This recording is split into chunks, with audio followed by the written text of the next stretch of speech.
Subscribe करें सेहत ज़िंदगी चैनल को और बेल आइकन पर क्लिक करें ताकि आपको हर नई वीडियो मिले सबसे पहले। मोहतरम नाजरीन, अस्सलाम वालेकुम। आज की इस वीडियो में हम आपके लिए एक घरेलू उपटन लाए हैं जो जल्द रंग गोरा करने के लिए बहुत मौसर है। इस उपटन की ख़ास बात यह है कि इसमें इस्तेमाल होने वाली तमाम चीज़ें घरेलू हैं और ये उपटन रंगत निखारने के लिए पुराना और आजमूदा तरीका है। सांवली रंगत निखारने के लिए लड़के और लड़कियां मुख्तलिफ बाज़ारी क्रीम्स इस्तेमाल करते हैं जिनके साइड इफ़ेक्ट्स चेहरे पर दानों, छाइयों और इजाफी बालों की सूरत में ज़ाहिर होते हैं। इसलिए आज की इस वीडियो में हम आपके लिए एक उपटन लाए हैं जो बहुत कम दिनों में आपकी रंगत को साफ़ करके आपके चेहरे की बेहतरीन सफाई करके आपको नई लुक देगा और आपके चेहरे से मैल कुचैल और दागों की बेहतरीन सफाई होगी।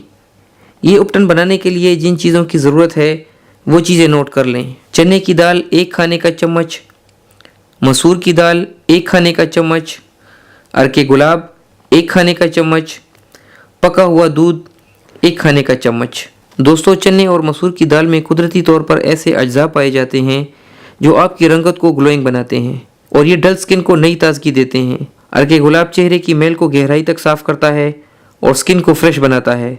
इसमें दूध का इस्तेमाल आपकी रंगत को निखारता है और सांवलेपन को दूर करता है। दोस्तों, इस्तेमाल का तरीका नोट कर लें। चने की दाल और मसूर की दाल को पीसकर इसका पाउडर बना लें। अब इसमें अरके गुलाब और दूध मिलाकर इसका पेस्ट बना लें। इस पेस्ट को अपने चेहरे पर लगाएं और 15 से 20 मिनट तक लगा रहने दें। इसके बाद चेहरे को ताज़ा पानी से धो लें। इस तरीके को हफ्ते में 1 बार इस्तेमाल करें। सिर्फ 1 बार के इस्तेमाल से ही आपको अपनी रंगत में ज़बरदस्त बेहतरी महसूस होगी। इस नुस्खे को किसी भी उम्र के अफराद किसी भी मौसम में इस्तेमाल कर सकते हैं। दोस्तों, अगर आपको आज की वीडियो पसंद आई हो तो इसे लाइक करें और अपने दोस्तों के साथ शेयर करें। अल्लाह हाफिज़।